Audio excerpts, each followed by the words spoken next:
So this is the MSI Infinitive Mag whatever computer here. This is the computer you should never buy at all using DaVinci Resolve, because it is a freaking shit computer.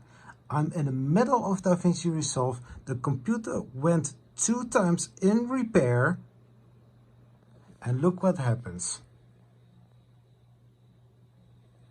The first time they changed the graphics card and the power supply unit.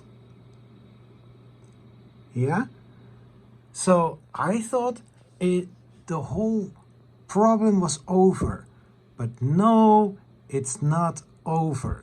So I had to send it for the second time. They replaced the graphics card, the power supply unit. Sorry, I lost count. They replaced for the second time the graphics card, a new CPU, and also a new mainboard.